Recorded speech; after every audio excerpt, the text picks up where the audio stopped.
Yes, welcome back. Let us go ahead with our discussion on the topic of LLP. मेरे ख्याल से आपका ये लॉ का भी लास्ट लेक्चर होगा ना, मतलब क्योंकि बाकी सिलेबस पूरा खत्म हो गया ना, so that means your law का सिलेबस ओवर, और इको का भी मेरे ख्याल से सिलेबस ओवर है ऑलरेडी, और बीसी और बीसी के मैथ्स भी हो ही गया है ना। अकाउंट्स का मेरे ख्याल से अभी सर का कंसाइनमेंट चालू है, मतलब बाद में एनपीसी बाकी रहेगा शायद। फाइनल अकाउंट्स का कुछ है नहीं तुमको यहाँ पे, तुम एक बार तुम्हारा स्टडी मटेरियल खोल के देखो, तुमको समझेगा। Don't look at index, look at actual text. Final accounts का प्रॉब्लम नहीं है तुमको, trading profit and loss account कैसा बड़ा वाला प्रॉब्लम नहीं है तुमको कुछ भी, समझे क्या। दे में ask you only profit and loss account वगैरह वगैरह, बट ऐसा जो तुमका 11वीं 12वीं का एडजस्टमेंट रहता है ना, कि पूरा ट्रायल बैलेंस दिया है, एडजस्टमेंट दिया है, फिर ये करके दिखा, वो सब तुम्हारे सिलेबस में नहीं है। वो मैन्युफैक्चरिंग का एक फॉर्मेट तुमको सीखना पड़ता है नया वाला, but it's not going to be a lengthy problem like that of your 11th and 12th standard. Lengthy problem कौन से रहेंगे? NPC, issue of shares, consignment, partnership. और पार्टनरशिप का भी डिसोल्यूशन तुम्हारे सिलेबस में नहीं, पार्टनरशिप फाइनल अकाउंट्स तुम्हारे सिलेबस में नहीं है। तुमको सिर्फ admission, retirement death and valuation of goodwill, treatment of goodwill, वो वाले क्वेश्चन है तुम्हारे सिलेबस में, समझे क्या। और छोटे छोटे टॉपिक कौन से? एडीडी, अकाउंट करंट, और सेल और रिटर्न, और इन्वेंट्री, और बीआरएस, रेक्टिफिकेशन ऑफ एरर्स, वो छोटे छोटे टॉपिक्स, ठीक है। चलो, so your syllabus is almost over now. आज का दिन क्या है? 15। मतलब मेरे ख्याल से अगर ऐसे ही चलता रहा तो शायद 30 अप्रैल के पहले सारा का सारा खत्म हो जाना चाहिए सिलेबस। तो महीने से टेस्ट सीरीज का बात करेंगे हम लोग। टेस्ट मतलब good, start with that.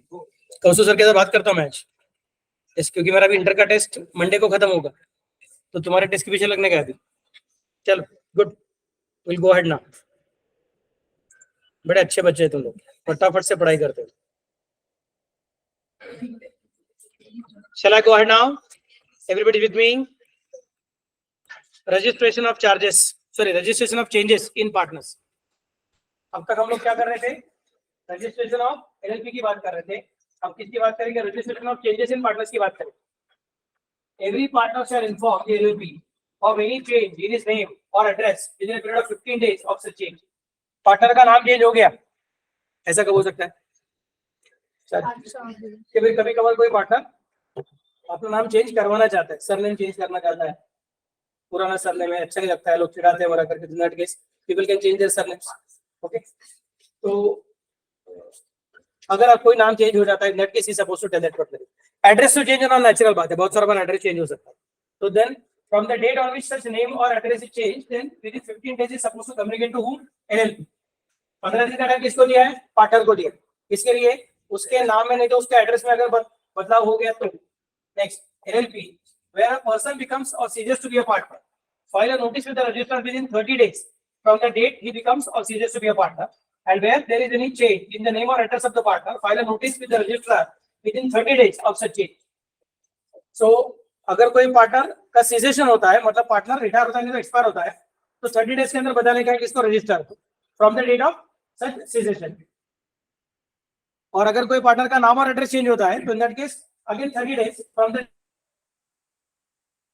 of such change is made to the LLP.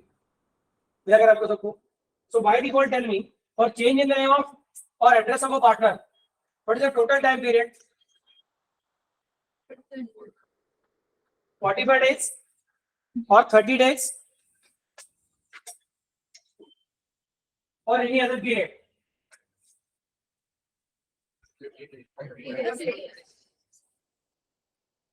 Well, if a partner communicates the change in his name or the change in his address exactly on the 15th day of the change in name or change in address, then how much time period the LLP has for communicating the same to the registrar?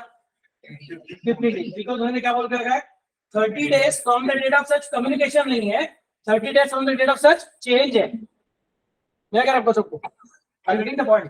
तो मेरा नाम बदल दिया मैंने 1st जनवरी को, तो 1st जनवरी को नाम बदला रहेगा तो मेरे पास कितना टाइम है? 15 जनवरी के पहले मुझे बताना पड़ेगा, 16 जनवरी के पहले मुझे बताना पड़ेगा। तो समझेगा मैं क्या बोल रहा हूँ? And if I tell sorry whatever the case may be, लेकिन रजिस्टर के पास कब तक जाना चाहिए? 31 जनवरी के पहले पहुंचना चाहिए। क्या समझ सकते हो कैसे बोल रहा हूँ? तो मैंने अगर 2 तारीख को बोला तो भी लास्ट डेट क्या रहेगा, 31 जनवरी फॉर कम्युनिकेटिंग टू रजिस्टर। और मैंने 16 जनवरी को कम्युनिकेट किया पार्टनरशिप फॉर्म को, तो भी फॉर्म मिला only then remaining 15 days in its hand. सबको समझने में कैसे बोल रहा हूँ? इट्स नॉट मैंने बताने के बाद आगे के 30 डेज उनके हाथ में, सब मिला के 30 डेज उनके हाथ में। उसके अंदर के 15 दिन मैंने उनको कम्युनिकेट करने किया, उसके आगे का जो भी कुछ पीरियड रहेगा वो बचा कुछ that will be for the purpose of form. So if I communicate to the form on immediately 2nd of January, then it does not mean कि second के आगे 15 दिन and the form should communicate within 17th of January. ऐसा कुछ बोला हुआ नहीं। मैंने बोला कि within 30 days from the date of original change. क्या समझ सकते हैं क्या बोला? तो फॉर्म के लिए टोटल टाइम क्या हो गया? Date of change plus 30 days. And that period can get reduced depending on how late the partner communicates to the partnership form. आपको समझने में कैसे बोल रहा हूँ? अरे कुछ तो बोलो। ये थोड़ा सा टेक्निकली डिफिकल्ट सिचुएशन है कि अगर the partner has changed the name और partner has changed the address and the partner has not communicated it to the firm at all, बिल्कुल बताएंगे उसने फर्म, तो फर्म को पता कैसे चलेगा? समझे क्या बोल रहा हूँ? पार्टनर ने अपना नाम बदला हुआ है, फिर अभी नाम बदलना जनरली कब होता है? चाहे शादी के वक्त, नहीं तो उसने स्पेसिफिक करना सरनेम चेंज करके लिया रहेगा तो by declaring in the official gazette expect, तो जनरली वो तो फॉर्म को पता चल जाता है, that is not a problem. But when you are thinking of changing of the address, then it is sometimes depending on the partner when he is going to tell that particular thing. क्योंकि partner वो office को आ रहा है, जा रहा है, office को आ रहा है, जा रहा है, काम करता है, नहीं तो ऑफिस के काम के लिए सब जगह पे जा रहा है काम करके और फिर घर पे जा रहा है। There is no compulsion that the firm must know the address of the partnership partners as such. क्या समझ सकते हो कैसे बोल रहा हूँ? तो एड्रेस के बारे में there is going to be a technical difficulty if the partner has failed to communicate to the firm due to which the firm is completely unaware of such change which has taken place. Then वो 30 days के period का क्या consider करना है? But at this moment law is silent about the same. उन्होंने सीधे बोल के रखा 30 डेज के अंदर ही है, तो हमको सिर्फ सभी पार्टनर को बताना पड़ेगा चार्टर्ड अकाउंटेंट्स कि भैया आप अपना एड्रेस चेंज करोगे तो फटाफट से बताना, क्योंकि फॉर्म के ऊपर जिम्मेदारी है within 30 days to be communicated to the ROC. सबको समझ गया? और notice file with the register under. अच्छा, और ये 15 दिन के अंदर जो पार्टनर है बताने का, वो किसको बताने का? उसने रजिस्टर को बताने का नहीं। Communication by the partner is not to the registrar. Communication by the partner is to LLP, and LLP should communicate to the registrar. Obviously, who is going to communicate? Designated partner is going to communicate. क्योंकि government department के साथ काम करने के लिए designated partner को designated बोला हुआ है हमने। Next, a notice filed with the registrar under subsection 2 shall be in such form and accompanied by such fees as may be prescribed, shall be signed by the designated partner of the LLP and authenticated in a manner as may be prescribed. If it relates to an incoming partner, shall contain a statement by such partner that he consents to becoming a partner, signed by him and authenticated in the manner as may be prescribed. If the LLP contravenes the provisions of subsection 2, the LLP and every designated partner of the LLP shall be punishable with a fine, which shall not be less than rupees 2,000, but which may extend to rupees 25,000. Subsection 2 मतलब कौन सा था? ऊपर क्या था? वो नाम बदला, नहीं तो पता बदला, तो 15 दिन के अंदर और 30 दिन के अंदर ये पूरा करने का जिम्मेदारी एलएलपी के ऊपर है। और अगर वैसा नहीं करते हैं तो in that case there is straight away fine. कितना फाइन है? If the LLP contravenes the provisions of subsection 2, the LLP and every designated partner of the LLP shall be punishable with a fine which shall not be less than rupees 2,000 but which may extend up to rupees 25,000. So designated partner को भी फटका मारेंगे और LLP को भी फटका मारेंगे। मतलब डेजिग्नेटेड पार्टनर का जिम्मेदारी है कि अगर कोई पार्टनर एड्रेस चेंज किया है तो फिर उसके पास से वो डिक्लेरेशन लेने का और बाद में करेक्ट एड्रेस फिर से रजिस्टर कर बताएं। So if you are a designated partner, you are automatically assuming one extra responsibility. You are always aware of where are your all the partners staying and what are their residential address. समझ में कैसे बोल रहा हूँ? नहीं sir वो नहीं पता कि मैं कैसे कर सकता, वो तुम्हारा जिम्मेदारी है, तुम उनको फोन करके पूछा करो। समझ में क्या बोल रहा हूँ? चाय पीने को घर पे जाके आया तो उधर ही रहता है कि नहीं रहता है करनी, ओके? नहीं तो कुछ नहीं तो गुलाब का फूल भेज देने का, पहुंचा तो ठीक है, वापिस आया तो समझ जाने का वहां पे रहता नहीं है करके। Some other way you have to identify, but ये तुम्हारा जिम्मेदारी है। अगर कम्युनिकेशन नहीं किया रहेगा विद इन 30 डेज तो गड़बड़ हो जाएगा। मैक्सिमम क्या कर सकता है फिर अगर बचने का रहेगा तो, कि बाद में समझ में आया तो in that case atleast you should try to show that change has taken place just 30 days before, मतलब विद इन 30 डेज के अंदर। क्योंकि अपने को क्या दिखाना है? चेंज के 30 दिन के अंदर कम्युनिकेट करना। अब उसने चेंज करके हो गया, अपने को बताया नहीं, बाद अपने को समझ में आया तो पनिशमेंट होने वाला है। पनिशमेंट से बचने के क्या करने का? उसको बोलने का नहीं आपका चेंज कब से हो गया, आपका चेंज ये 30 डेज का डेडलाइन के पहले हुआ, ऐसे कंसीडर करने का बोले तो प्रूव करना पड़ेगा। वो एग्रीमेंट दिखाएगा परचेस कब किया करके, फिर बोले वास्तु शांति का डेट दिखा। समझे मैं क्या बोल रहा हूँ? सम मुहूर्त वगैरह देखा, समथिंग ऑफ दैट सॉर्ट। लेकिन वो जनरेट करने से अच्छा क्या करो, चुपचाप से बराबर से एक बार चेक किया करो, महीने में एक बार फोन करके कैसा है, किधर है, एड्रेस वेड्रेस चेंज हुआ कि नहीं हुआ होगा। If any partner contravenes the provisions of subsection 1, such partner shall be punishable with a fine which shall not be less than rupees 2,000 but which may extend to rupees 25,000. Now this is a very important point. Designated partner को तो थप्पड़ मारा ही है कि तू बता नहीं रहा करके, तुझे हमने बोला था फोन करके पूछा कर, तुझे हमने बोला था गुलाब फेंका कर बराबर एड्रेस पे, नहीं फेंकता है तो तेरा गड़बड़ है, तो तुझे थप्पड़ मारने वाला है ही, तेरे फोन को भी थप्पड़ मारेंगे। उसके अलावा जिस पार्टनर ने 15 दिन के अंदर एलएलपी को कम्युनिकेट करना चाहिए था, उसने कम्युनिकेट नहीं किया, तो उसको भी पनिशमेंट। मतलब अभी it's a two way situation. One is for the partner that after you changing the address, don't forget to tell. If you fail to tell, then there is a punishment for you, and there is a punishment for the partner. Sorry, punishment for the LLP as well as to the designated partner. कि तुमको communicate होने के बाद within 30 days from the original date you are supposed to communicate. यार समझ मैं कैसे बोल रहा हूँ? So दोनों को पकड़ के रखा हुआ है। It's not like one way situation. सारा का सारा इधर से पार्टनर काम मदद नहीं करता है, उधर से एलएलपी का कानून थप्पड़ मारता है। ऐसा डेजिग्नेटेड पार्टनर को बीच में चक्की पीसने के लिए रखा हुआ नहीं है, बल्कि उसको मदद किया हुआ है। इनको बोल के रखा भाई आपका भी जिम्मेदारी बताने का करके, वरना आपको पनिशमेंट हो जाएगी। Clear? Next part. Any person who ceases to be a partner of LLP may himself file with the registrar the notice referred to in subsection 3 if he has reasonable cause to believe that LLP may not file the notice with the registrar, and in case of such notice filed by the partner, the registrar shall obtain a confirmation to this effect from the LLP unless the LLP has also filed such notice. However, where no confirmation is given by the LLP within 15 days, the registrar shall register the notice made by the person ceasing to be the partner under this section. अभी कोई partner suppose LLP से retire होना चाहता है, अब any person who serious to be the partner of LLP, तो मतलब कि मुझे भी बाहर निकलने का है और उसको डर लग रहा है कि मैं एलएलपी को तो बता दिया कि मैं रिटायर होना चाहता हूँ, अब एलएलपी ने वहां पे बताने का है रजिस्ट्रार के पास। जब तक रजिस्ट्रार को कम्युनिकेट नहीं किया जाएगा तब तक मेरा लायबिलिटी जिंदा रहता है थर्ड पार्टी के लिए। क्या समझ में कैसे बोल रहा हूँ? और क्या पता ये लोग बताएंगे नहीं बताएंगे, खाली फोकट में लटक जाऊंगा। इन दैट केस उसको हमने बोला कि तो टेंशन मत ले, if you are a partner of LLP where probably you don't want to continue now, maybe because you feel that the other partners are not working according to the spirit of LLP, and probably you may suffer future losses. That's why you have decided to amicably retire from the LLP just now. Accordingly, you are communicating to the LLP also properly. वो 30 days का notice देने करता है, वो भी सब देखे हो गया। But you are afraid now that probably the other partners may not take it in the right spirit, and they may try to push you into the difficulties by not communicating it to the registrar. That means the third parties can still hold you liable if they are unaware that you have retired. Partnership में तो कैसे public notice देने का बात किया, LLP में public notice का बात नहीं किया। एलएलपी में क्या बोल के रखा है, it should be known to the third parties और it should be known to the registrar, ऐसे बात करके रखा है। पब्लिक नोटिस में वर्नाकुलर लैंग्वेज का एक पेपर और इंग्लिश पेपर ऐसा कुछ बात किया हुआ नहीं है। क्या समस्या मैं कैसे बोल रहा हूँ? तो सर मैं अटक गया, अभी आपने कानून ऐसा बना के रखा है कि मैं अटक गया। आई am not totally dependent on the four from where I want to retire, and probably I want to retire because they are troublesome. अब मैं रिटायर भी हो चुका हूँ तो उनके साथ बात भी नहीं कर सकता, और ऊपर से वो ट्रबल भी कर रहे हैं, मेरा लायबिलिटी बढ़ सकता है, मैं करूँ तो क्या करूँ? चलो फिर इन दैट केस आपको हमने एक चांस देकर रखा है। कौन सा वाला? You yourself can communicate. So, but I am not a designated partner. That is okay.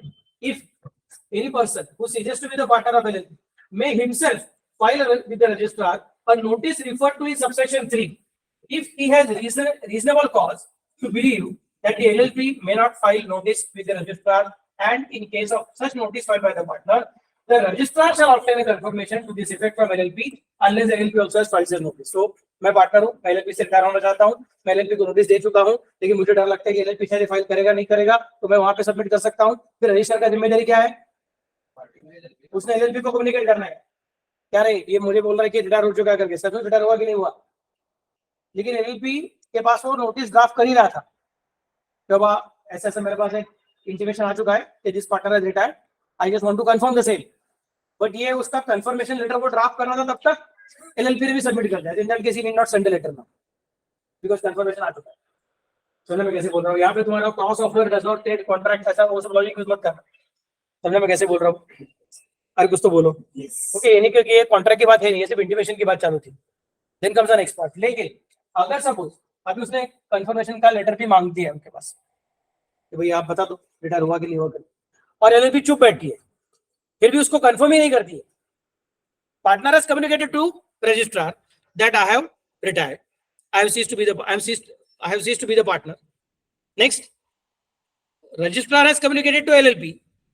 भैया कंफर्म कर दो, ये आदमी बोल रहा है निकल चुका हूं करके सेटलमेंट में निकल चुका है क्या? और LLP silent.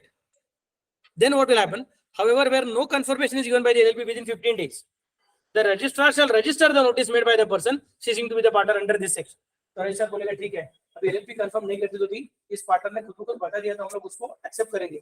With in 15 days में राह देखूंगा, नोटिस भेजने का 15 दिन का मैं राह देखूंगा कंफर्मेशन आ रहा है कि नहीं आ रहा है. अगर नहीं आता है मैं अज्यूम करूंगा कि सच में रिटायर हो चुका है. मतलब the retirement of a partner is not dependent upon confirmation by the LLP. If the LLP fails to confirm, still it may be assumed that he has retired.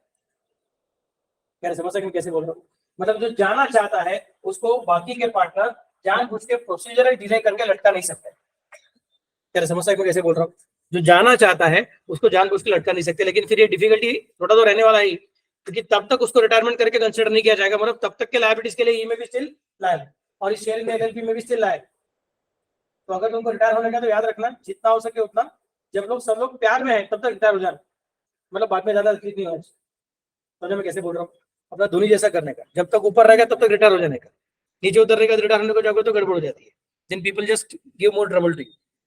Next part, extent and limitation of liability of LLP and a partner. Partner as an agent, every partner of LLP is for the purpose of business of LLP the agent of LLP but not of the other partner. ये मैंने discuss किया था. Example क्या था तुम लोगों को मैंने, हम लोग क्या करेंगे, एक गोल करेंगे, सर्कल करेंगे, एक दूसरे का हाथ पकड़ेंगे तो क्या बन गया, पार्टनरशिप बन गया. और अगर हमने बीच में एक खंबा रखा है और खंबे को सबने हाथ लगाया तो क्या बन गया, LLP बन गया.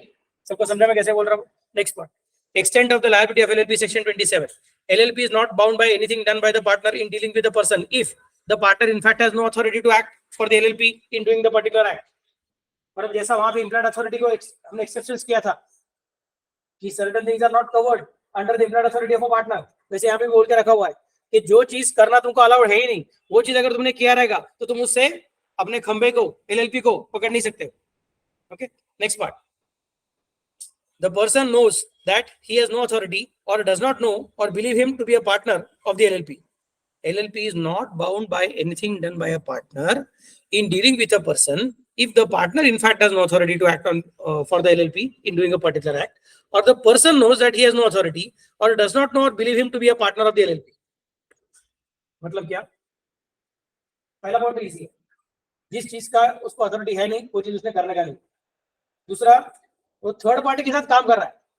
सो देयर इज एलएलपी मेरे पीछे कौन है, एलएलपी है. मैं कौन हूं, पार्टनर हूं, और तुम सब लोग कौन हो, थर्ड पार्टी हो. तुमको पता नहीं कि मुझे अथॉरिटी नहीं है. क्या समझ सकते कैसे बोल रहा हूं? द पर्सन नोज, सॉरी तुमको पता है, द पर्सन नोज बोला है, the person knows that you have no authority. तुमको पता है कि मुझे काम करने का अथॉरिटी नहीं है. That means you are already aware. You are already aware that LLP has not given me the authority, still I am doing that particular thing. So in that case, you are not going to bind LLP by the same. No person can transfer better title to the buyer than he himself has.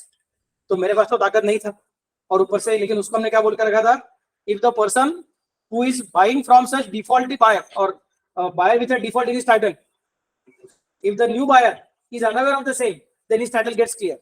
But if he is aware of the same, then his title is not clear. तो same logic यहाँ पे आता है कि third party को अगर पता है कि भैया जिसके साथ आप काम कर रहे हो वो एलएलपी का पार्टनर है, लेकिन उसको ये काम करने के लिए एलएलपी ने अथॉरिटी दिया हुआ नहीं है, तो तुझे ऑलरेडी पता था कि एलएलपी ने अथॉरिटी दिया हुआ नहीं है, तो तू एलएलपी को इसके वजह से बाइंड नहीं कर सकता है. सबको समझा मैं कैसे बोल रहा हूँ? Then comes the next part, does not know और believe him to be a partner of the LLP. अभी वो अज्यूम कर रहा है एलएलपी का पार्टनर है करके, that is his mistake, it will not be considered for the purpose of this one. उसने प्रेजेंट नहीं किया है, I am not representing as a partner of LLP, others are assuming me as a partner of LLP, that is your problem. समझो मैं कैसे बोल रहा हूँ? तुम अलग अलग प्रेजुडिसेस मन में लेके किसी को ये इसका पार्टनर है उसका पार्टनर ऐसा अज्यूम करके ट्रांजैक्शन करते रहोगे तो तुम्हारा प्रॉब्लम हो. पार्टनर बाय होल्डिंग आउट और पार्टनर बाय एस्टॉपेल का लॉजिक क्या आता है, when the person is representing himself to be a partner और when the firm is considering और declaring him to be a partner, तब वो आता है. यहाँ पे third party are assuming that is a partner, that is not going to bind LLP by this. कैसे समझ सकते हैं कैसे बोल रहा हूँ? Next part, LLP is liable if a partner of LLP. The LLP is liable if a partner of LLP is liable to any person as a result of wrongful act or omission on his part in the course of the business of LLP or with its authority. So जिस काम करने के लिए हमने partner को authority दिया हुआ है वो काम पार्टनर ने किया रहेगा, तो उसकी वजह से पार्टनर अगर लायबल होता रहेगा तो ऑटोमेटिकली उसके से LLP भी लायबल हो जाती है. ओके,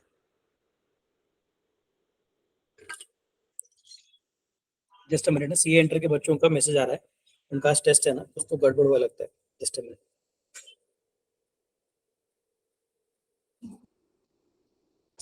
अरे यार कैसे गाँव के लोग हैं.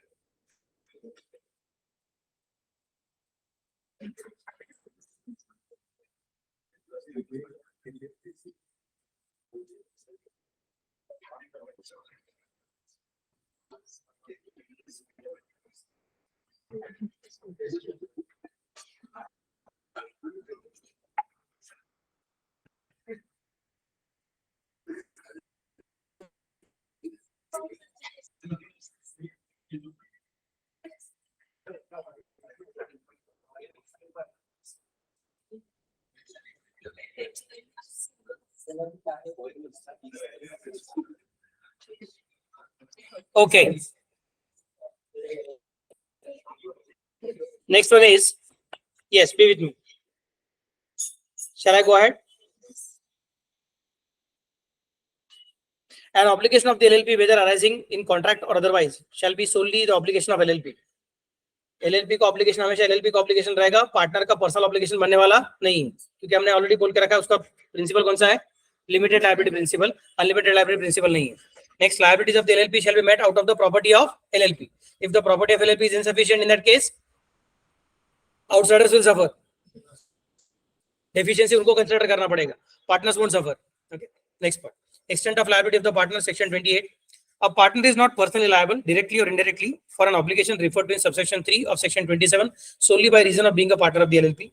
The provisions of subsection 3 of section 27 and subsection 1 of this section shall not affect the personal liability of a partner for his own wrongful act or omission, but a partner shall not be personally liable for a wrongful act or omission by any other partner of the LLP. अभी खतरनाक situation, तुम LLP को use करके लोगों को सीटी नहीं लगा सकते. तुम LLP के पार्टनर हो, तुमको LLP ने जो अथॉरिटी दिया हुआ है वो अथॉरिटी के अंदर तुम काम करके तो LLP को तुम माइंड करने वाले. तुमको LLP ने जो काम दिया हुआ है, अथॉरिटी दिया हुआ है, उसके बाहर जाके तुम काम करते. You are going beyond the authority given to you by the LLP. Then you cannot bind the LLP by the same. अभी आउटसाइडर है बेचारा, उसको तो कुछ पता नहीं था, उसको जनरल बिलीफ करके काम कर रहा था. सो मेरे पीछे कौन है, LLP. मैं कौन हूँ, LLP का पार्टनर. तुम कौन हो, थर्ड पार्टीज. मुझे LLP ने दिया था अथॉरिटी इन डूइंग XYZ, मैंने किया काम L तुम्हारे साथ. क्या समझ सकते क्या बोल रहा हूँ, which is beyond authority given by my LLP. तो the activity of L which I have done with you third parties, उसके से जो लायबिलिटी क्रिएट हो रहा है, that liability is not the liability of LLP. खत्म. बाकी के पार्टनर तो बाहर ही है, सवाल ही नहीं आया. LLP का भी assets and assets can not be used for the purpose of this liability of L. क्या समझ सकते क्या बोल रहा हूँ. अभी गड़बड़ क्या होता है कि वो जो L नाम का ट्रांजैक्शन है अपना, जो XYZ नाम के पॉइंट्स के अंदर नहीं बैठ रहा था, इसके से वो आउट ऑफ अथॉरिटी हो चुका था. अभी उसका पैसा वसूल करने का है तुमको, थर्ड पार्टीज को. Third parties want to recover the money. LLP बोलता है मुझे पूछो ही मत, because LLP is not liable for the acts which are beyond authority. क्या समझ सकते कैसे बोल रहा हूँ. तो भैया ये तो गड़बड़ वाली चीज है. अब वो बोलता है सर बाकी पार्टनर को पकड़ो, उनको तो पकड़ ही नहीं सकता यार, तो LLP को नहीं पकड़ सकता, उनको कैसे पकड़ने को जाएंगे. तो मैं, मेरे पीछे LLP और LLP के पीछे बाकी के पार्टनर्स खड़े, तो तुम LLP को नहीं पकड़ सकते, उधर आप पीछे आने का सवाल ही नहीं. तो थर्ड पार्टी बोलता है लेकिन सर मेरा पैसा किधर से वसूल करने का, तो तू जिसके साथ ट्रांजेक्शन के उसके वजह से वसूल कर रहे. समझा मैं क्या बोल रहा हूँ. मैं बोलता हाँ लेकिन मेरा ना LLP के अंदर का मेरा कैपिटल का अमाउंट कितना है, 5 लाख, और तेरे इस पर्टिकुलर नए नैप के ट्रांजेक्शन का अमाउंट कितना है, 20 लाख. तो मैं कितना दूंगा, सिर्फ 5 लाख ही दूंगा, बाकी का 15 लाख का डिफिशियंसी दे रहा. बोलता नहीं सर रॉन्गफुल एक्ट रहेगा ना, तो wrongful act done by you, उसका जिम्मेदारी तुम्हारा पूरा होता है. उधर तुम्हारा लिमिटेड लायबिलिटी प्रिंसिपल नहीं लगाने का, because this is anyway an activity which you have not done under the authority of LLP, that means it is encourage your personal activity. इससे थर्ड पार्टीज को जो भी कुछ लायबिलिटी क्रिएट हो रहा है उनको पूरा पूरा अपने प्रॉपर्टी से देना पड़ेगा. You can't say that my liability will be restricted to the amount of my capital which is there in the LLP. It will be full liability. सबको समझा क्या मैं क्या बोल रहा हूँ? Clear? Clear में question mark है. चलो समझा. Next part. The provisions of subsection 3 हाँ क्या हो गया अपना? Shall not be personally liable for the wrongful acts. हाँ लेकिन बाकी का पार्टनर चलेगा. They are not liable for the wrongful acts of the one partner. Next is holding out. Section 29.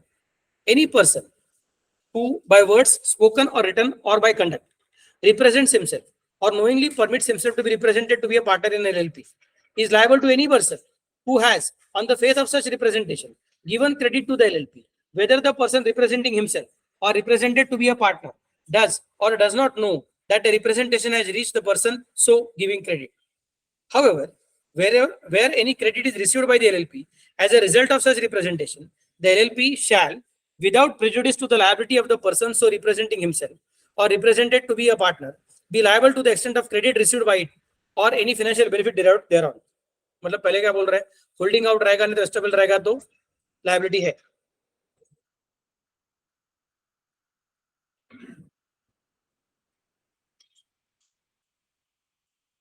लेकिन क्या बोला है? Where any credit is received by the LLP as a result of such representation, the LLP shall, without prejudice to the liability of the person who is representing himself or represented to be a partner, be liable to the extent of credit received by it or any financial benefit derived thereon. मतलब अभी situation क्या देखो जरा कि LLP ने झूठ बोला कि so and so person is our partner. समझो मैं कैसे बोल रहा हूँ? On that particular false claim, third parties have given credit to LLP. इससे एक बार LLP है, झूठ कौन बोल रहा है? LLP झूठ बोल रही है. बोला कि so and so person is our partner. On that false claim, LLP has taken credit or taken financial benefit from third parties. That person has allowed the LLP to use his name. उसको पता चल चुका है कि LLP अपना नाम झूठ बोल के बट फिर भी उसने कुछ बोला हुआ नहीं. अभी ये जो इधर का फाइनेंशियल बेनिफिट मुझे LLP ने तीसरे पार्टी का से लिया हुआ. I am repeating for the last time. There is LLP of ABC. There is LLP of ABC. They are wrongly claiming that D is their partner and D is allowing that particular thing to be claimed. And there is a financial benefit which is derived by the LLP of ABC from X. X has given financial credit or some other financial benefit to the LLP of ABC on the assumption that D is a partner. And D has allowed that particular claim. Although he knows that it is not a correct claim, but he has allowed that particular claim. तो बाद में suppose ABC अगर बंद पड़ जाती है, ABC के asset अगर सपोज कम पड़ता है X के पास से जो फाइनेंशियल बेनिफिट लिया है उसका रिपेमेंट करने के लिए, तो D is liable or not? Yes, D is liable because he has allowed his name to be used. समझा मैं कैसे बोल रहा हूँ? सेकंड पॉइंट, लेकिन कैन ABC का फर्म टेल दैट अभी हमारे पास से लेने के लिए पैसा जाके D के पास से पैसा ले ले, क्योंकि anyway you have given the credit to us under the assumption that he is our partner. If D would not have been our partner, you would not have given credit to us. So it is better that you recover money only from D, not from us. क्या समझ मैं कैसे बोल रहा हूँ? ऐसा अगर वो क्लेम करता है तो बोलेगा नहीं ऐसा नहीं. However, where any credit is received by the LLP as a result of such representation, the LLP shall, without prejudice to the liability of the person who is representing himself, उसका जो liability होता है, without prejudice, तो उसको धक्का मारने का नहीं, उसका liability है, ठीक है liability है. Without prejudice of the liability of the person who is representing himself or represented to be a partner, he is liable to the extent of credit received by it or any financial benefit derived therefrom. मतलब वो X के पास से जो भी कुछ उन्होंने credit लिया हुआ है उसके लिए पहले LLP का भी लायबिलिटी रहने वाला है. क्या समझ सकते कैसे बोल रहा हूँ? वो ऐसे नहीं बोल सकते हैं कि हमको तो वैसे भी क्रेडिट लेने वाला था ही, क्रेडिट दिया है उसका कारण क्या है, तो जब D के पास वसूल करो, हमारे पास वसूल करो ही मत. हम बोलेंगे नहीं आपका लायबिलिटी तो है ही नहीं, उसका लायबिलिटी को हम लोग धक्का नहीं मारेंगे, उसका लायबिलिटी रहेगा. अगर आपका एसेट्स कम पड़ेगा तो हम उसका ऐसे लेके आएगा, but will first of all recover it from you. समझे मैं कैसे बोल रहा हूँ? चेहरे पे क्वेश्चन मार्क है. नाही जाऊ शकेल त्याच्याकडे ना, त्यात कारण तर तो पार्टनर पे होल्डिंग आउट झाला होता. पहले किसका जाना पड़ेगा? LLP का जाना पड़ेगा. उसका शेयर कितना है वो बताएंगे. अभी ABC का पार्टनरशिप लायबिलिटी है, सॉरी पार्टनरशिप है, LLP है, उनका तीनों का शेयर 2:2:2 है, एवरी 2:2:1 है जैसे एग्जांपल, और वो D के बारे में बात कर रहे हैं और बोल रहे हैं कि D का शेयर कितना 1/5 है या फिर मे बी क्या 1/6 है, something of that sort they are telling. And D बोलता है हाँ ठीक है मेरा शेयर करके, तो फिर उतना शेयर उसके पास से वसूल कर सके। समझा मैं कैसे बोल रहा हूँ? Next part, where after the partner's death the business is continued in the same LLP name, the continued use of that name or of the deceased partner's name as a part thereof shall not of itself make his legal representatives or his estate liable for any act of the LLP done after his death. तो अगर partner का death हो जाता है, in that case, in case of normal partnership, we specify that partnership comes to end. Partnership comes to an end. LLP में हम क्या बोलते हैं? Partnership doesn't come to an end. It doesn't change. It continues. If it continues, so there is a complication now. बाद में जो activities होते जा रहा है, उस एक्टिविटीज के से एलएलपी के ऊपर जो लायबिलिटी क्रिएट होते जा रहा है, वो लायबिलिटी पे करने की जिम्मेदारी किसका है? तो कंटिन्यूइंग पार्टनर्स, अलाइव पार्टनर्स का है। डिसीज पार्टनर के लीगल एग्जीक्यूटिव्स का भी नहीं है और डिसीज पार्टनर के डिसीज पार्टनर के स्टेट का भी नहीं।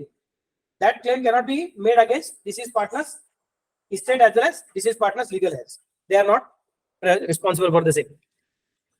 Next is unlimited liability in case of fraud. In case of fraud, in the event of an act carried out by the LLP or any of its partners with intent to defraud the creditors of the LLP or any other person or for any fraudulent purpose, the liability of the LLP and the partners who acted with the intent to defraud the creditors or for any fraudulent purpose shall be unlimited for all or any of the debts or other liabilities of the LLP.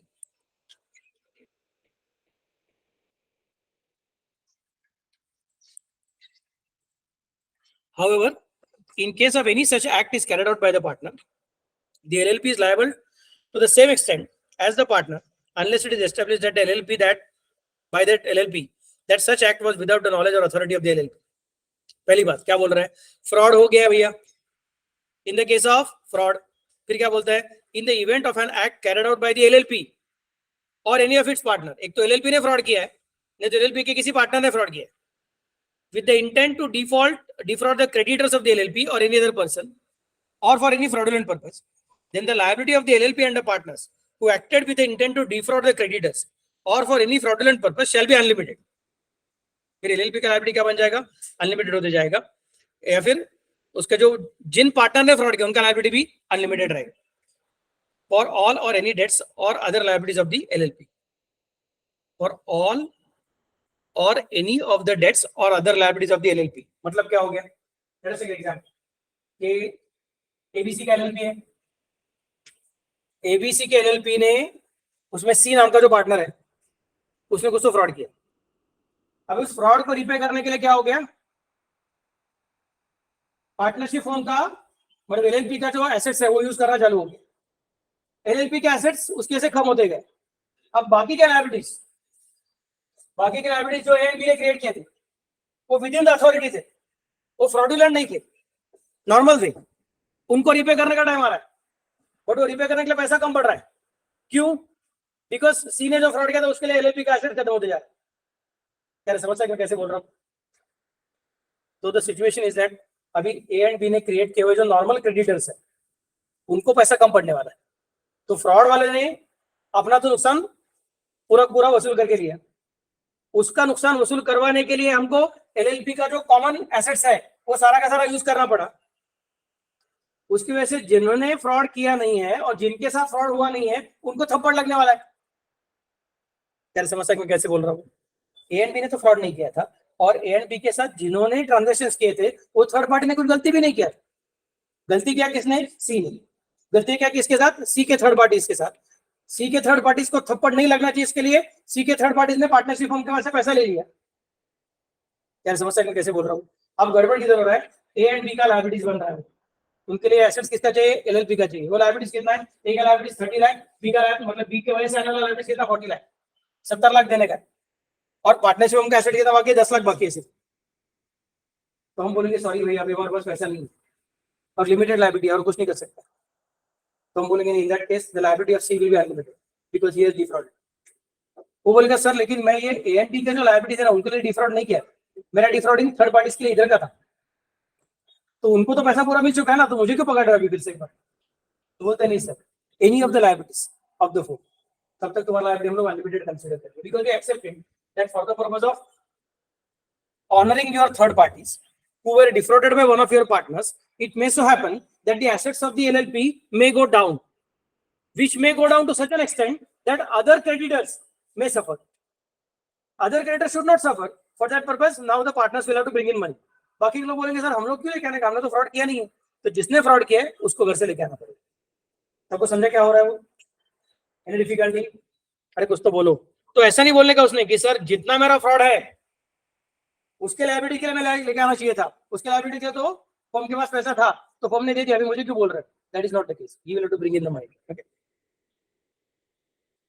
Where any business is carried on with such intent or for such purpose as mentioned in subsection 1, every person who was knowingly a party to the carrying on the business in the manner aforesaid shall be punishable with imprisonment for a term which may extend to 2 years and with a fine which shall not be less than rupees 50,000 but which may be extending to rupees 5 lakh. तो fraudulent intent रहेगा तो number 1 unlimited liability तो आ ही जाता है, ऊपर से imprisonment भी आता है, eight the same time find भी आता है. Next part. Where the LLP or any partner or designated partner or employee of such LLP has conducted the affairs of the LLP in a fraudulent manner, then without prejudice to any criminal proceedings which may arise under any law for the timing in force, the LLP without prejudice. और एक शब्द आ गया, मैं तुमको 3 बोला था. एक कौन सा था? Notwithstanding anything contained. दूसरा save as otherwise provided. तीसरा subject to so and so so and so. और अभी कौन सा आ गया? Without prejudice. मिला क्या आपको सबको? These are all special phrases which are used for a specific purpose. थोड़ा गूगल करना पड़ेगा अपने. इधर गया.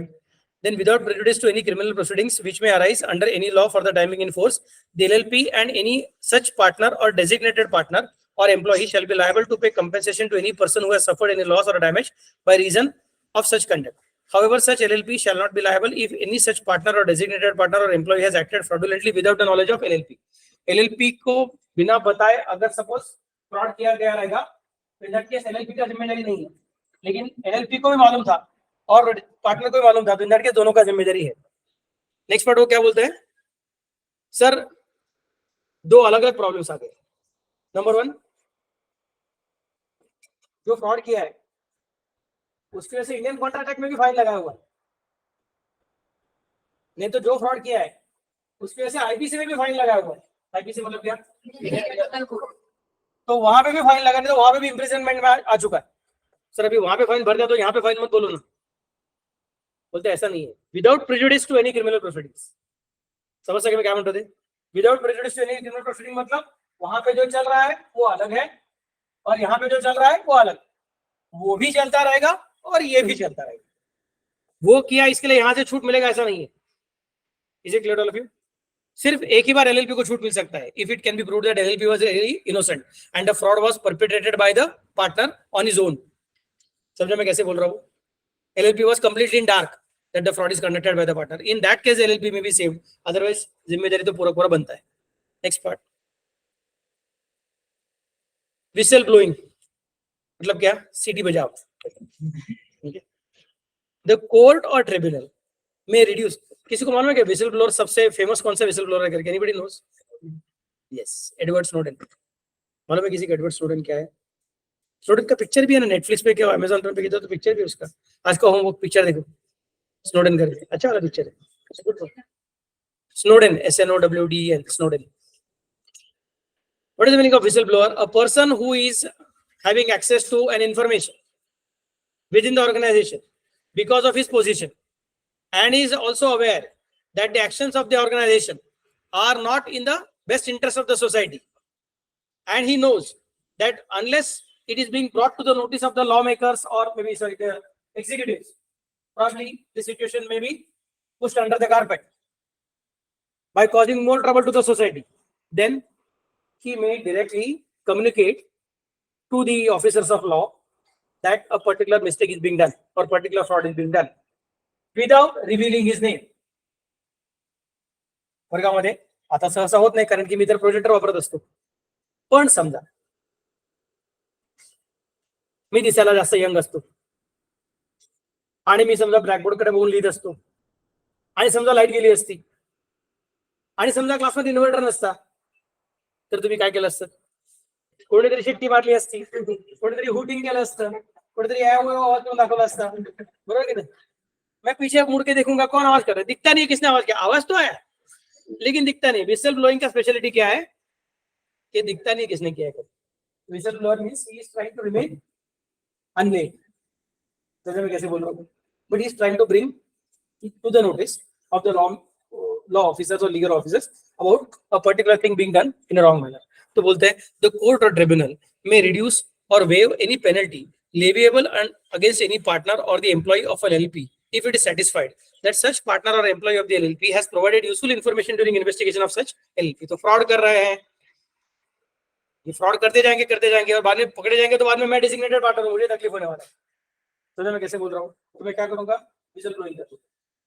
So in that case, the court may specify that और इसने बताया, इसके से हमको समझ में आया, in that case, let us not go for punishing him because that particular person is anyway under the position, he is going to be punished, but he is showing his intention.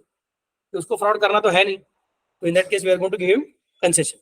When any information given by any partner or employee, whether or not during investigation leads to LLP or any partner or the employee of such LLP being convicted under this act or any other act, तो क्या बोलता है, the court or tribunal may reduce, will reduce नहीं है, may reduce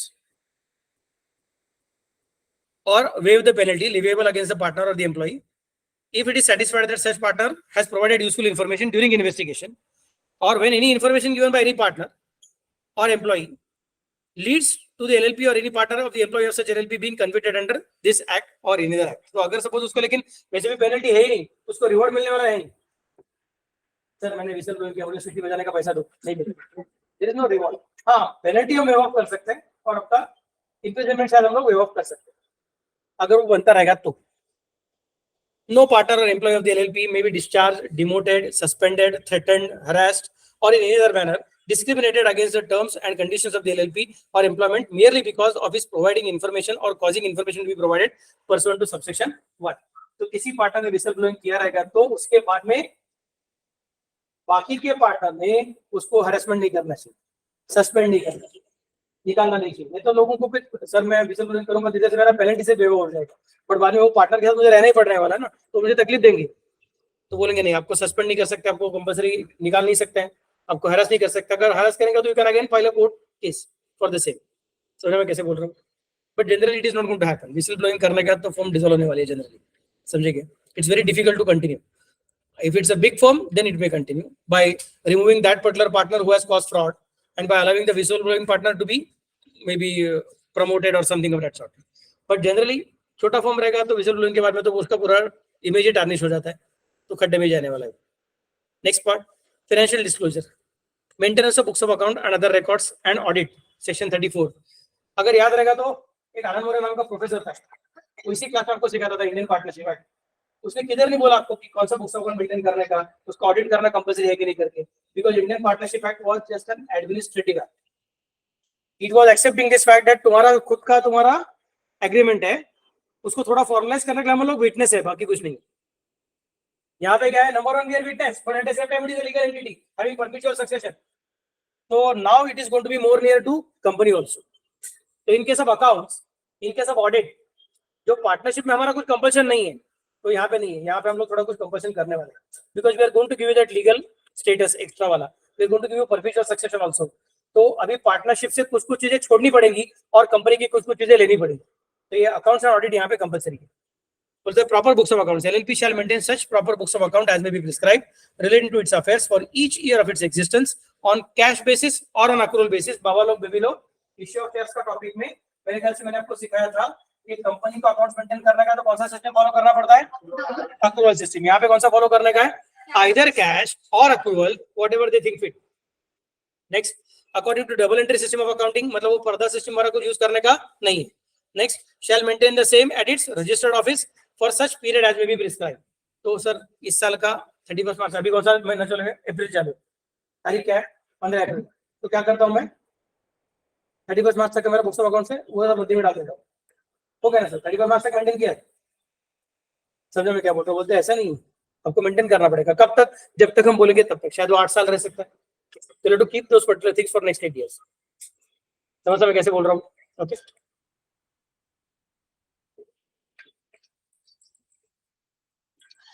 8 साल ऐसा कुछ compulsion नहीं है, such period as may be prescribe, तो एलएलपी एक्ट जितना पीरियड बोलेगा उतना पीरियड तुमको मेंटेन करना पड़ेगा. Statement of account and solvency. Every LLP shall within a period of 6 months from the end of the financial year, म्हणजे 31 मार्चला financial year संपतं, त्याच्या पुढे किती महिने? 6 महिने. म्हणजे कुठली तारीख येणार आहे? 30 सप्टेंबर. 31 मार्चच्या पुढे 6 महिने म्हटलंय. कळते का मी काय म्हणतो ते? 30 September. Within a period of 6 months from the end of each financial year, prepare a statement of account and solvency for the said period, for the said financial year, as at the last day of the said financial year, in such form as may be prescribed, and such statement shall be signed by the designated partners of the LLP. तो जो format बोला गया रहेगा, जैसा issue अपना company के लिए क्या था वो schedule 3 part 1 and part 2. Part 1 was for balance sheet and part 2 was for statement of profit and loss. यहाँ पे क्या रहने वाला है, हम लोग अलग बोलेंगे, वैसा फॉर्मेट उनको फॉलो करना पड़ेगा. एक का नाम क्या रखेंगे? Statement of account. दूसरे का नाम क्या रखेंगे? एक का नाम रखेंगे statement of account and solvency. मिला क्या आपको सबको? Next, every LLP shall file within the prescribed time the statement of account and solvency prepared pursuant to subsection 2 with the registrar every year in such form and manner, accompanied by such fees as may be prescribed. तो ये थोड़ा compliance का झंझट आ गया. हर साल उनको statement of account and solvency तो बनाना ही पड़ेगा, और ऊपर से वो सबमिट भी करना पड़ेगा, और वो सबमिशन के टाइम फिर से फीस भी भरना पड़ेगा. पार्टनरशिप में ऐसा कुछ झंझट नहीं है रजिस्टर के पास हर साल भरो वगैरह, but this is going to be there. Okay, next. The accounts of LLP shall be audited in accordance with such rules as may be prescribed. However, the central government may, by notification in the official gazette, exempt any class or classes of LLP from the requirements of this subsection. मतलब जिस तरह से company को अपना books of accounts audit करवाना compulsory है, उस तरह से एलएलपी को भी अपना बुक्स ऑफ अकाउंट्स ऑडिट करवाना कंपलसरी है. सेंट्रल गवर्नमेंट को अगर ठीक लगता रहेगा तो सेंट्रल गवर्नमेंट बोलेगा कि कौन से एलएलपी ने, तो कौन से कैटेगरीज ऑफ एलएलपी ने अकाउंट्स करवा के नहीं लिया तो भी चलेगा, और सॉरी ऑडिट करवा के नहीं लिया तो भी चलेगा, वरना सबको अपना ऑडिट करवा के लेना कंपलसरी है. Any LLP which fails to comply with the provisions of this section shall be punishable with a fine which shall not be less than rupees 25,000 but which may extend to rupees 5 lakh. Every designated partner of such LLP shall be punishable with a fine which shall not be less than rupees 10,000 but which may extend to rupees 1 lakh. एक तो क्या करना पड़ेगा? Statement of account and solvency 6 महीने के अंदर complete करने का है, और बाद में आरओसी के पास सबमिट करने का, और साथ में फीस भी सबमिट करने का है. वो करने को भूल गया तो थप्पड़ खाने का है. Okay, next point. फिर बाद में क्या है? Annual return. अभी नई चीज है, तभी क्या था? Statement of account and solvency है. अभी ये क्या है? Annual return. Every LLP shall file an annual return duly authenticated with the registrar within 60 days of the closure of its financial year in such form and manner and accompanied by such fees as may be described. साल खत्म होने के 6 महीने के अंदर statement of account and solvency है, और वो 6 महीने के अंदर बनने के बाद आरओसी के बाद सबमिट करने का, और साल खत्म होने के 60 दिन के अंदर क्या सबमिट करने का? Annual return. क्या समस्या में क्या बोल रहा हूँ? थोड़ा कंप्लायंस रिक्वायरमेंट ज्यादा है. Example, suppose the financial year of LLP closes on 31st of March 2020. Then LLP has to file the annual return with the registrar latest by 30th May 2020. The LLP, contradicting from Partnership Act 1932, has prescribed the filing of annual return in accordance with Companies Act of 2013. This is a new feature for LLPs. Any LLP which fails to comply with the provisions of this section shall be punishable with a fine which shall not be less than 25,000 but which may be extended to rupees 5 lakh. तो क्या करना पड़ेगा? मैं तुमको फिर से एक छोटा सा टेबल बना के ले लो. ऑफेंस कौन सा? एलएलपी को पेनल्टी मिनिमम कितना, मैक्सिमम कितना, डेजिग्नेटेड पार्टनर को मिनिमम पेनल्टी कितना, मैक्सिमम पेनल्टी कितना, टेबल बना छोटा सा. समझा मैं कैसे बोल रहा हूँ? Next part. If the LLP contravenes the provisions of this section, the designated partner of such LLP shall be punishable with a fine which shall not be less than 10,000 but which may extend to rupees 1 lakh. Generally याद रखने का LLP को 25 और 5 लाख का logic है, और designated partner को 10,000 और 1 लाख का लॉजिक है. समझा मैं क्या बोल रहा हूँ? जनरली वही रहने वाला है.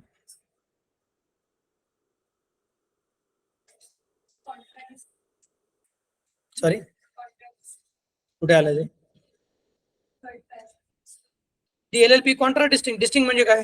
Separate. Contra म्हणजे काय? Contrary. So it is separate from Indian Partnership Act. As compared to Partnership Act, this is having a contrary provision, distinct from Partnership Act. समझे क्या? Conversion into LLP. A firm may convert into LLP in accordance with the provisions of this chapter and the second schedule. ये किसका है? Firm का LLP में करने का है तो सेक्शन 55 पकड़ो और सेकंड शेड्यूल को पकड़ो, और प्राइवेट कंपनी का करने का तो सेक्शन 56 को पकड़ो और थर्ड शेड्यूल को पकड़ो, और public company which is unlisted उसको करने का है तो सेक्शन 57 को पकड़ो और एलएलपी को पकड़ो. मिला कर आपको, सॉरी एलएलपी नहीं, फोर्थ शेड्यूल को पकड़ो. Next part, registration and effect of conversion, section 58. The registrar on satisfy that the firm or private company or unlisted public company, as the case may be, has complied with the provisions of the various schedules, provisions of this act, and the rules made thereunder. Registrar of documents issue a certificate of registration in such form as the registrar may determine, stating that the LLP is on and from a date specified in the certificate registered under this act. तो जो section बोला था 55, 56, 57 वो वाला section, और जो schedule बोला था सेकंड, थर्ड, तो फोर्थ शेड्यूल वो वाला शेड्यूल, उसका सारा का सारा रिक्वायरमेंट पूरा हो गया इसका। अगर रजिस्टर को जैसा चाहिए वैसा सेटिस्फेक्शन मिला रहेगा तो इन दैट केस बाद में वो सर्टिफिकेट इशू करेगा। The LLP shall within 15 days of the date of registration inform the concerned registrar of firms or registrar of companies, as the case may be, with which it was registered under the provisions of the Indian Partnership Act of 1932 or Companies Act of 1956. Now it is 2013, as the case may be, about the conversion and particulars of the LLP in such form as and manner as may be prescribed. मतलब एक तो ये वाला registration मिलने के बाद ये वाला मतलब कौन सा वाला LLP वाला, तुम कौन थे पार्टनरशिप, तुम कौन थे प्राइवेट लिमिटेड कंपनी, तुम कौन थे अनलिस्टेड पब्लिक लिमिटेड कंपनी। अगर तुम पार्टनरशिप थे तो तुम्हारे पास क्या था, पार्टनरशिप एक्ट का रजिस्ट्रेशन सर्टिफिकेट था। अगर तुम प्राइवेट लिमिटेड कंपनी थे नहीं तो तुम लोग अनलिस्टेड पब्लिक लिमिटेड कंपनी, तुम्हारे पास क्या था, कंपनीज एक्ट का रजिस्ट्रेशन सर्टिफिकेट था। वो छोड़ के तुमको क्या करना है, एलएलपी में आना है, तो तुम क्या करोगे, सेक्शन 55 नहीं तो 56 नहीं तो 57, whichever is applicable to you, and second schedule और थर्ड शेड्यूल और fourth schedule whichever is applicable to you, उसको फॉलो करते हुए कंपनी रजिस्टर कैसे एप्लीकेशन कर रहे हो, कौन सा एप्लीकेशन कर रहे हो कि भैया मुझे एलएलपी करके रजिस्टर करवा लो, मेरा एग्जिस्टिंग बिजनेस उसको कैसे कन्वर्ट करवा लो। अगर उसका मन शांत हुआ तो तुमको रजिस्ट्रेशन सर्टिफिकेट देगा। जब वो रजिस्ट्रेशन सर्टिफिकेट देगा तो तुम्हारा काम खत्म नहीं हुआ, फिर तुमको और एक चीज करने का है। तुम्हारा पुराना रजिस्ट्रेशन अथॉरिटी कौन था, अगर इंडियन पार्टनरशिप एक्ट वाला रहेगा तो रजिस्टर ऑफ पार्टनरशिप रहेगा, और अगर कंपनी रजिस्टर रहेगा तो सर तो वही तो है ना, काय को टेंशन लेने का, ऐसा नहीं है। उसको फिर से सेपरेटली कम्युनिकेट करना पड़ेगा, बोलना पड़ेगा मेरा पुराना एग्जिस्टेंस इस नाम से था, इस पर्टिकुलर फॉर्म में था, वो वाला भी कैंसिल हो चुका और मैं यहाँ पे कन्वर्ट हो चुका हूँ, और हमारा भी एलएलपी ऐसे ऐसा रहने वाला है और हमारे ऐसे ऐसे पार्टनर्स हैं, डिटेल्स उनको भी भेजने का फिर से, so that they will remember that this particular name is required to be removed. समझ में कैसे बोल रहा हूँ, अरे कुछ तो बोलो, जिम्मेदारी तुम्हारा है 15 दिन के अंदर। Upon such conversion, the partners of the firm, the shareholders of a private company or unlisted public company, as the case may be, the LLP to which such firm or such company has converted, and the partners of the LLP shall be bound by the provisions of various schedules as the case may be applicable to them. Conversion के बाद में फिर जो schedule उनको applicable है, first schedule, second schedule, first schedule, third schedule, first schedule, fourth schedule, वो वाले सारी की सारी चीजें वो पुराने पार्टनर्स को और एलएलपी के पार्टनर्स को, नहीं तो पुराने शेयर होल्डर्स को और एलएलपी के पार्टनर्स को एप्लीकेबल हो जाएगी। Upon such conversion, on and from the date of certificate of registration, the effects of the conversion shall be such as specified in the various schedules as the case may be. तो private limited company को अगर LLP में convert किया रहेगा तो schedule 3 applicable हुआ रहेगा, तो शेड्यूल 3 में जो जो इफेक्ट बोले रहेंगे वो सब इफेक्ट एप्लीकेबल हो जाएगा। प्राइवेट पार्टनरशिप फर्म को अगर एलएलपी में कन्वर्ट किया रहेगा तो शेड्यूल 2 को यूज करना पड़ेगा, फिर शेड्यूल 2 में जो इफेक्ट बोला रहेगा वो इफेक्ट एप्लीकेबल हो जाएगा। समझ में कैसे बोल रहा हूँ। Next part, what is the effect of registration? Notwithstanding anything contained in any other law for the time being in force on and from the date of registration specified in the certificate of registration issued under various schedule as the case may be, there shall be a LLP by the name specified in the certificate of registration registered under this act. तो आपने ऐसा conversion करने का आपको जो registration certificate आ गया है, उस रजिस्ट्रेशन सर्टिफिकेट की वजह से एक नया एलएलपी अभी एग्जिस्टेंस में आ चुका है। ऑल टेंजिबल, मूवेबल और immovable and intangible property vested in the firm, पुराना वाला पार्टनरशिप फर्म, और द कंपनी, पुराना वाला प्राइवेट लिमिटेड कंपनी तो पुराना वाला unlisted public limited company, as the case may be, all assets, interest, rights, privileges, liabilities, obligations relating to the firm or the company as the case may be, and whole of the undertaking of the firm or the company as the case may be, shall be transferred to and shall vest in the LLP without further assurance, act or deed. मतलब फिर से और कुछ नया करने की जरूरत नहीं, ऑटोमेटिकली जैसे तुम्हारा रजिस्ट्रेशन हो गया वो लोग कंसीडर करेंगे कि ये नए एलएलपी के अंदर वेस्ट हो गया है। The firm or the company as the case may be shall be deemed to be dissolved and removed from the records of the register of firms or register of companies as the case may be. फिर पुराना existence गायब और नया उसका जन्म हो चुका है। सबको समझा मैं क्या बोल रहा हूँ। नेक्स्ट पार्ट, फॉरेन एलएलपी का मतलब क्या है? सेंट्रल गवर्नमेंट में make rules for provisions in relation to establishment of the place of business by foreign LLP within India and carrying on their business therein by applying or incorporating with such modifications as appear appropriate the provisions of Companies Act of 1956 or such regulatory mechanism with such composition as may be prescribed. तो central government को ये authority दिया हुआ है कि foreign LLP को India में काम करने के लिए कुछ स्पेसिफिक एरियाज ही ओपन करने का है तो गवर्नमेंट परमिशन दे सकता है. Example, foreign chartered accountancy firms India में काम करने को आ रहा है, ऑडिट करने को आ रहा है, तो उनका उधर का चार्टर्ड अकाउंटेंट यहाँ पे डायरेक्टली काम कर सकता है क्या? यार समस्या में कैसे बोलते? तो ये कौन डिसाइड कर रहा है? सेंट्रल गवर्नमेंट डिसाइड कर रहा है. सेंट्रल गवर्नमेंट बोलेगा फिर नहीं हमको क्या बोलने का है, इंग्लैंड का आदमी रहेगा तो चलेगा. जस्ट एग्जांपल, तो they may specify which foreign LLPs will be allowed to work here in which areas and with such modifications as may be necessary. यार समस्या में कैसे बोल रहा हूँ? Next part, winding up and dissolution. तो चालू करके हो गया, अब बंद करने को जाएंगे. हमेशा याद रखो, whenever you are thinking about any कानून, whether it is talking about temporary relationship or it is talking about a continuity of relationship, it should always talk about how to give birth, what should happen when it is alive, and how to discontinue the same. सब चीजें बराबर बताता है, वही कानून को हम बोलेंगे कि परफेक्ट कानून है. समझा मैं कैसे बोल रहा हूँ? तो कानून बनाने वालों को पता रहता है कि उनको क्या करना है, और कानून पढ़ने वालों को पता रहना चाहिए कि किधर किधर कौन सा चीज मिलेगा. The winding up of LLP may be either voluntary or by the tribunal, and LLP so wound up may be dissolved. So एक तो क्या रहेगा, LLP can be voluntarily wound up or it can be by tribunal. By court नहीं बोल कर रखा है, tribunal बोल के रखा है. और एक होमवर्क, ट्रिब्यूनल का होमवर्क अपने को ढूंढना पड़ेगा. What is the meaning of the word tribunal? What is the meaning of the word tribunal?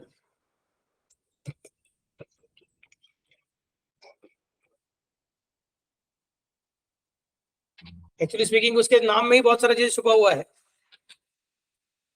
कोई ट्रिब्यूनल बोलता है, कोई ट्राइब्यूनल बोलता है.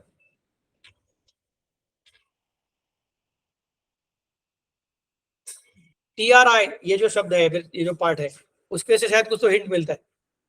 क्या रहेगा बताओ? 3 लोग है कुछ, मतलब it is not going to be one single person, it is going to be a bench which is made up of 3 people. समझा मैं कैसे बोल रहा हूँ? 3 क्यों? बाइब्यूनल क्यों नहीं है? ट्राइब्यूनल क्यों है? सॉरी, नहीं ऐसा क्या है sir?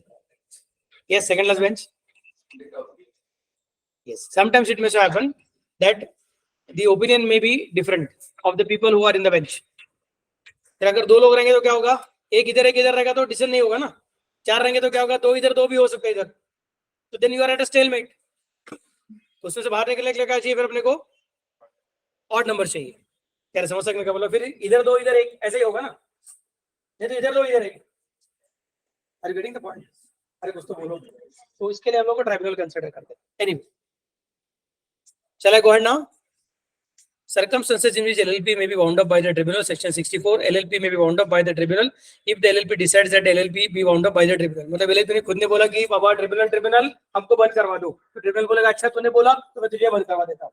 Okay, next, if for a period of more than 6 months the number of partners of the LLP is reduced below 2. 2 he partner का LLP था और एक पार्टनर एक्सपायर हो चुका है और 6 महीना खत्म हो चुका है, लेकिन नया पार्टनर अभी तक इनकॉर्पोरेट नहीं हुआ. इन दैट केस ट्रिब्यूनल बोलेगा बस हो गया, बंद कर दो. ओके, और अगर फिर भी वो कंटिन्यू करेंगे तो क्या समझ जाने का? बाद में के जो एक्टिविटीज है that is unlimited liability of the person. If the LLP is unable to pay its debts, if the LLP has acted against the interest of the sovereignty and integrity of India, the security of the state और public order, if the LLP has made a default in filing with the registrar the statement of account and solvency or annual return for any 5 consecutive financial years, or that if the tribunal is of the opinion that it is just and equitable that the LLP be wound up. So tribunal को जो हमने बोला था तभी court of law के बारे में, वैसा सब चीजें यहाँ पे है इंडियन पार्टनरशिप का जैसा. Rules for winding up and dissolution. Central government में make rules for the provisions in relation to winding up and dissolution of the LLP, and then there are some miscellaneous points. Business transactions of partner with LLP. A partner may lend money to and transact other business with LLP and has the same rights and obligations with respect to the loan and other transactions as a person who is not a partner. म्हणजे can a partner give his property on rent to LLP? Yes. In that case, the partner is having two different relationships, dual relationship with LLP. One, he is a partner and one, he is a landlord, or one, he is a partner and one, he is a lender. So you cannot merge that particular thing. You cannot say that two हमेशा partner ही है, नहीं. Partner करके relationship अलग रहेगा, उसका rights and duty अलग रहेगा, और लेंडर करके लैंडलॉर्ड करके रिलेशनशिप रहेगा, वो अलग रह सकता. समझ मैं कैसे बोल रहा हूँ? और इट में भी देखे ऐसे पार्टनर को हम लोग अपना एक प्रॉपर्टी रेंट आउट कर रहे हैं, तो then the partner becomes tenant. यार समझ मैं कैसे बोल रहा हूँ? And that's a different transaction to be considered all together. Next, application of the provisions of Companies Act Section 67. The central government may, by notification in the official gazette, direct that any of the provisions of the Companies Act of 1956 specified in the notification shall apply to any LLP or shall apply to any LLP with such exception, modification and adaptation as may be specified in the notification. A copy of every notification proposed to be issued under subsection 1 shall be laid in draft before each House of Parliament while it is in session for a total period of 30 days, which may be commissioned in one session. ये ठीक है, तुम लोग पढ़ लो, इसमें मतलब बताने की कुछ जरूरत, सिखाने के लिए कुछ है नहीं कि कंपनीज एक्ट कभी कभी एप्लीकेबल होगा, ये सेंट्रल गवर्नमेंट डिसाइड कर सकता है. और सेंट्रल गवर्नमेंट को जब डिसाइड करना है कि कौन सा provisions of companies act are to be applied to LLP, तो उसके लिए प्रोसीजर क्या है, मतलब रूलिंग पार्टी क्या ना डायरेक्टली सेटेड आ रहा है ऐसा करने का, तुमको क्या करना पड़ेगा, फिर both the houses of parliament का डिस्कशन करवाना पड़ेगा, तब वो पास होगा, तब कंसिडर करेंगे, बाकी कुछ नहीं. फिर electronic filing of documents. Any document required to be filed, recorded and registered under this act may be filed, recorded or registered in such manner and subject to such conditions as may be prescribed. Copy of an extract of any document electronically filed with or submitted to the registrar, which is supplied or issued by the registrar and certified through affixing digital signature as per the Information Technology Act of 2000 to be true copy of the extract from such document shall in any proceedings be admissible in evidence as equal validity with the original document. Any information supplied by the registrar, this is certified by the registrar through affixing digital signature to be true extract of any document filed with or submitted to the registrar shall in any proceedings be admissible in evidence to be presumed unless evidence to the contrary is adduced to be true extract from such document. मतलब वो क्या बोल रहा है, पहली बात आपको जो जो चीजें एलएलपी के कानून के तहत रजिस्ट्रार के पास सबमिट करने को बोला हुआ है, वो जिस तरीके से सबमिट करने को बोला हुआ रहेगा उस तरह से सबमिट करो, ये प्लेन सेंटेंस. और एकदम पहले आपको याद रहेगा, हमने बोला था कि जो जो सबमिट करने को कैसे सबमिट करने का, ई फाइल करने का. मतलब कैसे बोलते, तो यहाँ पे एक प्लेन और देखा रखा है कि बाबा गवर्नमेंट वाले इसको चेंज नहीं कर सकते, और अभी का सिचुएशन क्या है, ई फाइलिंग करने का. दूसरा पॉइंट, फिर तुमने जो सबमिट किया हुआ है और इसको डिजिटल सिग्नेचर किया हुआ है, जिसको डिजिटल सिग्नेचर करके सबमिट किया हुआ है, उसका जो एक्सट्रैक्ट निकाला हुआ है, those extract can be considered to be as good as equal to original whatever is submitted. समझ में कैसे बोल रहे हैं. तीसरा, सर ये जो एक्सट्रैक्ट हमने निकाला हुआ है ये ओरिजिनल करके कंसीडर कर रहे हैं, लेकिन बाद में अगर ऐसा कुछ नया एविडेंस आ गया, ये एक्सट्रैक्ट जो आपने निकाले हुए हैं, सब हमने फॉर्म सबमिट किया, उसका एक्नॉलेजमेंट आ गया, उस एक्नॉलेजमेंट के ऊपर कुछ ना कुछ अलग चीज आया होगा, but it can be proved that आपने जो एक्नॉलेजमेंट अभी सबमिट कर रहे हो, हमको दिखा रहे हो, उस एक्नॉलेजमेंट आपने कुछ तो फोर्जरी किया हुआ है. समझा मैं कैसे बोल रहा हूँ. Number 1, you submitted some documents. Number 2, those documents were digitally signed. Number 3, then you got an acknowledgement. Acknowledgement is going to have some summary. क्या भाई इन्होंने ये दिन पे ऐसे ऐसे ये सब इन्फॉर्मेशन हमारे पास सबमिट किया हुआ है. डिटेल्स नहीं रहेगा, बट उसका समरी है. जैसे तुम्हारा कहीं स्लिप रहता है कि नहीं, बैंक में एक बड़ा स्लिप रहता है और एक छोटा स्लिप रहता है कि नहीं. तुम पैसा भरते हो तो बड़ा स्लिप बैंक के पास जाता है, छोटा स्लिप को ठप्पा मार के आपको ऑफिस मिलता है कि नहीं. वैसा जब तुम गवर्नमेंट के पास कोई डॉक्यूमेंट इलेक्ट्रॉनिकली सबमिट करोगे तो कुछ तो प्रूफ आना चाहिए कि सबमिट क्या करके. बाद में तो झगड़ा करेगा, गवर्नमेंट डिपार्टमेंट बोलेगा नहीं आया मेरे पास, तो क्या. समझ में, सर एसएमएस कहाँ रहेगा, एसएमएस कैसे, उसमें क्या क्या है वो भी होना चाहिए ना. फिर afterwards it should not be the case that government department has an authority to tell you that no, you did not submit this information, this column was blank. ऐसा नहीं होना चाहिए ना. तो I will get some acknowledgement कि मैंने क्या क्या इन्फॉर्मेशन सबमिट किया हुआ है करके. तो वो जो एक्सट्रैक्ट्स है, those extracts can be considered as if they are the original document. This is the first point.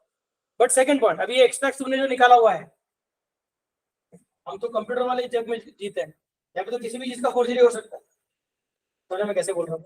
तो अगर बाद में ऐसा प्रूव हो गया कि आपने जो दिखा रहे हो कि भाई एक्सट्रैक्ट है करके, बट रियलिटी में original information submitted was totally different and you got different extracts, but now you have modified them and then you are submitting it to somebody else, then you will specify that ठीक है, फिर उसका validity हम लोग cancel करेंगे. समझ में कैसे बोल रहा हूँ. Next part, payment of additional fee. Any document or return required to be filed with or registered under this act with the registrar, if is not filed or registered in time provided therein, may be filed or registered after that time up to a period of 300 days from the date within which it should have been filed, on a payment of additional fee of ₹100 every day for such delay, in addition to any fees as is payable for filing such document or return. However, such document or return may, without prejudice to any other action or liability under this act, also be filed after such period of 300 days on payment of fee or additional fee specified in this section. तो एक तो क्या बोल रहा है जो चीज जब सबमिट करना है ठीक है, वो 60 दिन के अंदर एनुअल रिटर्न सबमिट करो, नहीं तो 6 महीने के अंदर तुम्हारा स्टेटमेंट ऑफ अकाउंट सॉल्वेंसी वो पहले पूरा करो और बाद में सबमिट करो। उसका जो टाइम दिया रहेगा उसके अंदर सबमिट करने, नहीं हुआ रहेगा तो बाद में क्या करने का, और तुम्हारे पास 300 दिन और रहने वाले एक्स्ट्रा। तो जो दिया हुआ टाइम के अंदर सबमिट नहीं किया तो बाद में और 300 दिन तुम्हारे पास रहने वाले सबमिट करने के लिए, और वो 300 दिन में सबमिट करने का तो सिर्फ क्या करना पड़ेगा, तुमको एक्स्ट्रा फाइन भरना पड़ेगा, एक्स्ट्रा फीस भरना पड़ेगा। सर लेकिन पुराना फाइन ऑलरेडी है, वो तो भरना ही पड़ेगा। उसके अलावा भी एक्स्ट्रा फाइन आएगा, कौन सा वाला, ₹100 पर डे। मेरा कहना आपको सबको, सो 100 पर डे इंटू 300 डेज मतलब कितना हो गया, 30,000 तक का फाइन बैठ सकता है। जितना लेट करोगे उतना अपने आप बढ़ते जाएगा। 2 दिन लेट हो तो 200 दिन, सॉरी 200 रुपया, लेकिन 10 दिन लेट हो तो 1000 रुपया। सो जितना हो सके उतना जल्दी टाइम पे कर दो, बस बाकी कुछ नहीं। बट अभी ये भी बोल रहा है कि लास्ट पॉइंट क्या बोल रहा है, however such a document or return may without the prejudice to any other action or liability under this act also be filed after such period of 300 days। अभी बोल रहे थे 300 दिन के अंदर सबमिट करने का, और अभी बोल रहे हैं कि आफ्टर 300 डेज भी सबमिट करने का। फिर क्या 300 दिन का लॉजिक बोल के रखा है, 300 दिन के अंदर सबमिट करेगा तो शायद बाकी का बहुत सारा लायबिलिटी कैंसिल हो सकता है, इंप्रिजनमेंट बाकी का फाइन शायद कैंसिल हो सकता है। 300 दिन के बाद में रहेगा तो ये तो भरे ही 100 रुपए पर डे, 100 रुपए पर डे भरते ही जाओ, ऊपर से बाकी का लायबिलिटी आने वाला without prejudice to other liability under that. सबको समझा क्या मैं क्या बोल रहा हूँ। Next point, differences with other forms of organization। I think this I need not discuss, this you can read on your own, क्योंकि हमने सब चीजें ऑलरेडी डिस्कस किया बहुत सारा बार। ओह खत्म, good. Before I conclude the chapter I want you to be considering this part properly।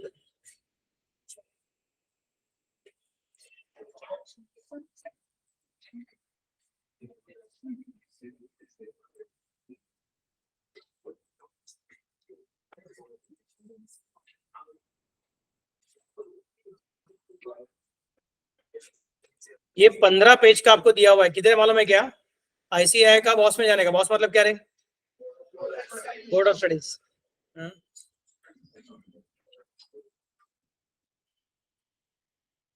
दिखाता हूँ किधर से जाने का, मतलब झंझट नहीं चाहिए मुझे।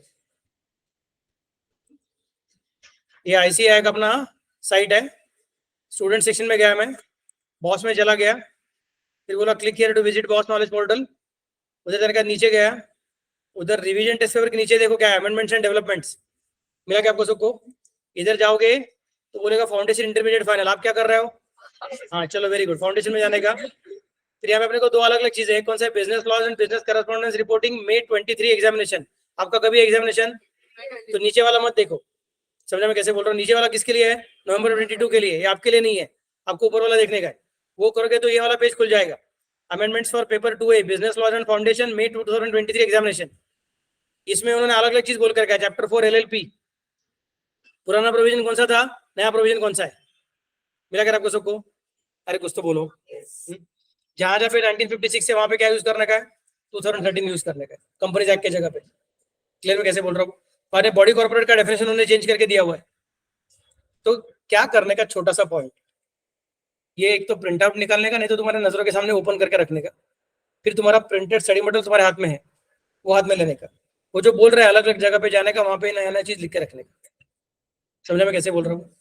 अभी सारा का सारा बेसिक चीजें मैंने डिस्कस करके रखा हुआ है, तो उसमें जो छोटा मोटा चेंजेस है वो तुमको खुद को समझ में आएगा। और इंस्टीट्यूट ने भी क्या करके रखा हुआ है, उधर उन्होंने स्पेसिफिकली उसको बोल्ड करके रखा हुआ है, कौन सा चीज चेंज किया हुआ है करके। Are getting the point what I am trying to specify. तो उसी बहाने एक बार अपना स्टडी मटेरियल फिर से ओपन करके हो जाएगा, उसी बहाने इंपॉर्टेंट चीजें लिख के हो जाएगा। फिर बिजनेस का डेफिनेशन थोड़ा चेंज किया हुआ है, यहाँ पे क्या था पहले, ट्रेड प्रोफेशन सर्विस ऑक्यूपेशन, यहाँ पे क्या अभी trade profession service and occupation except any activity which the central government may by notification exclude. मतलब सेंट्रल गवर्नमेंट ने बोला कि इसको बिजनेस करके ट्रीट मत करो, तो नहीं करने का। बड़ा कुछ चेंजेस नहीं है, बट एक चेंज, बड़ा चेंज है कौन सा वाला, डेसिग्नेटेड पार्टनर में वो तुम्हारा रेसिडेंस, वो क्या रेसिडेंट इन इंडिया रहना चाहिए ऐसा कंडीशन था, उसके लिए 182 दिन का बात किया था।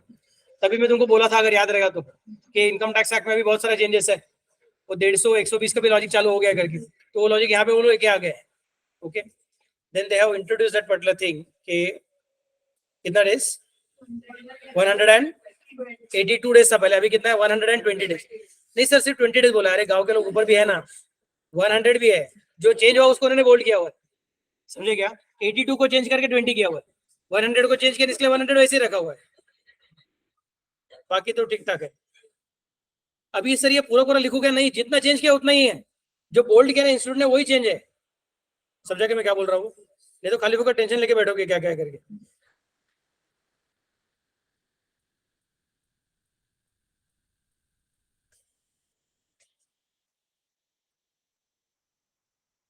और अगर इसमें कोई डाउट रहेगा तो मुझे मैसेज डाल दो, तो उसके हिसाब से डिस्कशन करके दूंगा। क्लियर? मुझे लगता नहीं कि इसमें कोई डिफिकल्टी आएगा, बट और अपना जो क्लास का बाद में रिवीजन लेक्चर होगा तभी फिर से बार सब कवर करके देता, बट उसके पहले आपको ये पूरा करने का है। क्या हुआ, मैंने क्या बोला कि जाने का करके, क्या पैकिंग क्या कर रहे हो? रखो नीचे, टेकबुक खोलो, पेन निकालो, मेहंदी निकालो हाथ पे, चलो फटाफट से सीधा बंद करके अभी जब बस हो गया करके। तो भैया देखो, आपके साथ मेरे ख्याल से मैं सितंबर महीने से जुड़ा हूँ, probably I started your lectures on 1st of September or something like that। तो हमने क्या क्या किया है, admission, sorry valuation of goodwill, treatment of goodwill, बाद में एडमिशन, रिटायरमेंट, डेथ, और बाद में बिल ऑफ एक्सचेंज, बाद में इश्यू ऑफ शेयर्स, और बाद में पार्टनरशिप एक्ट और एलएलपी। इतना सब हमने पूरा किया हुआ है। I want all of you to get perfect marks for CA foundation। perfect does not mean sir मैं इतना ही पढ़ेगा तो इतना ही मिलेगा, ऐसा नहीं है। तो ज्यादा पढ़ाई करो और ज्यादा मार्क्स लेके आओ। I want all of you to clear the examination in first attempt. Please aim for rank. समझा मैं कैसे बोल रहा हूँ? सर अपने बस की बात नहीं, बचपन से लेकर अब तक कभी रैंक आया ही नहीं था तो अभी कैसे आएगा, ऐसे कभी मत सोचो। CA institute is totally different. 10वीं तक बहुत होशियार बच्चे मैंने देखा हुआ है सीए में अटके हुए रहते हैं, और 10वीं तक एकदम एवरेज बच्चे भी आराम से फटाफट से रैंक लेके आगे जाते हैं। What is important is you looking at your germ, you looking at your own soul, and you are supposed to connect that particular thing to the studies which you have gone for. और बहुत अच्छा पढ़ाई है, इसकी वजह से तुमको बहुत सारा अलग अलग चीजें नया देखने को मिलता है। This is the only course, not even in MBA it is possible, this is the only course where you are actually kept inside the body of the business and you can see the business from inside. क्योंकि अभी तुम intermediate देखने को रहोगे, तुमको देखने को मिलेगा क्या, income tax law, GST, strategic management, economics, accounts, audit, सब चीजें देखने को मिलेगा जो एमबीए के बच्चे को देखने को नहीं मिलता है। एफएमबी देखने को मिलता है उनको सिर्फ फाइनेंशियल मैनेजमेंट देखने को मिलेगा अगर वो एमबीए इन फाइनेंस करता रहेगा तो, उसको अकाउंट्स ऑडिट देखने को नहीं मिलेगा। कोई एमबीए एचआर करता रहेगा उसको स्ट्रेटेजिक मैनेजमेंट देखने को मिल जाएगा। समझ में कैसे बोल रहा हूं? अपना इंस्टीट्यूट ने डिजाइन किया कोर्स, ब्यूटीफुल कोर्स है। You already taken a wise decision in your life by deciding to join for CA. Now just ensure that this decision becomes actually useful for your future life. सबको समझा मैं क्या बोल रहा हूँ? तुम में से कोई कोई लोग तो बहुत पहले से बराबर से लेक्चर में आते जा रहे हैं, कोई कोई लोग शायद अभी आज नहीं आए रहेंगे घर से, पर में रिकॉर्डिंग देखेंगे नहीं देखेंगे मुझे पता नहीं है, but please ensure that you are not losing your tempo, your moral और योर एंथुजियाज्म टुवर्ड्स स्टडीज। कभी भी मोटिवेशन में थोड़ा कमी पड़ गया, डर लगा मुझे फोन करने का, रात को 9 बजे का मैं फ्री रहता हूँ। समझा मैं कैसे बोल रहा हूँ? डरने का नहीं कि सर मैं क्या करूँ मुझसे नहीं होगा वगैरह करके, कुछ नहीं, आराम से हो जाता है। If I could clear you can always clear. I was a very average student, totally average student, and I was not having a very good professor like me, so you don't require to worry at all। समझा मैं कैसे बोल रहा हूँ? So don't worry about it, you can very easily clear in first attempt, provided you are not overconfident, provided you are not losing your efforts। जो 90 days वाले हैं वो 90 डेज में कंटिन्यू करो। समझा मैं कैसे बोल रहा हूँ? उसको भी कंटाला मत करो। और बाकी सब प्रोफेसर का बहुत सारा लेक्चर्स चालू है, उसके तुमको लेट हो रहा है, ऐसा कुछ फर्क पड़ता नहीं है। दिन में 2 घंटा एक्स्ट्रा पढ़ाई करना ही है, और जैसे सिलेबस पूरा हो जाएगा वैसे तुमको दिन में कम से कम 6 घंटा पढ़ाई करना है, मिनिमम बोला मैंने। समझा मैं कैसे बोल रहा हूँ? और अगर सपोज मेरा लेक्चर्स कम हो गए, उसके से बाकी सब टोटल लेक्चर भी थोड़े कम हो गए, तो 2 घंटे को इमीडिएटली बढ़ा देने का, 1.5 घंटा बढ़ा लेने का, मेरा लेक्चर घर पे ऐसा समझने का। समझा मैं कैसे बोल रहा हूँ? Please ensure that you are doing that particular thing. I am coming up with 2 new concepts. First तो मैं तुमको अभी क्या कर दूंगा, सारा का सारा नोट्स भेज दूंगा, जो टॉपिक मैंने सिखाया वो, और जो टॉपिक प्रसाद सर ने सिखाया है उसका भी जो शॉर्ट नोट्स मैंने बना के रखा हुआ है, मतलब एक पीपीटी में एक पूरा पूरा कंसेप्ट, ऐसा वाला चीज मैंने रख रखा है समरी वाला, वो तुमको भेज देता हूँ। बट उसमें अगर कुछ चेंजेस रहेगा बिकॉज ऑफ अमेंडमेंट्स, तो मैंने किया हुआ नहीं रहेगा, तो मुझे बता देना, बाद में चेंज करके दूंगा। तो you can tell that particular thing, sir so and so slide में, सो एंड सो पेज पे चेंज करने का बाकी है। हर साल मैं बच्चों को वही करता हूँ, so they tell me what is to be change. तो लास्ट ईयर के हिसाब से चेंजेस करके हो गए, पर अभी इस साल का चेंजेस रहेगा, तुम मुझे बताओगे, मैं चेंज करके फिर से तुमको भेज दूंगा। उसी बहाने मुझे भी समझेगा कि कौन कौन पढ़ाई कर रहा है, कौन कौन पढ़ाई नहीं कर रहा है। This is one thing, and I am also coming up with some YouTube shorts for the purpose of your case laws. जो एक केस लॉ रहता है तुम्हारा, कॉन्ट्रैक्ट एक्ट रहने दो, नहीं तो क्या सेल ऑफ गुड्स रहने दो, पार्टनरशिप रहने दो, जितने अलग अलग केस लॉज है सबका एक 75 सेकंड या फिर 90 सेकंड का छोटा सा डिस्कशन, तो उसका एक प्लेलिस्ट बना के देता हूं तुम लोगों को, सो दैट कभी भी आराम से पढ़ते पढ़ते एग्जाम को जा रहे थे परीक्षा में सुन लेने का फटाफट से, तुमको समझा मैं क्या बोल रहा हूँ? That's what we are going for. So all the best for all of you. और मेरा जब रिवीजन लेक्चर लगा तो मैं आपको मिलने वाला हूँ, छोड़ने वाला नहीं हूँ। Okay, thank you.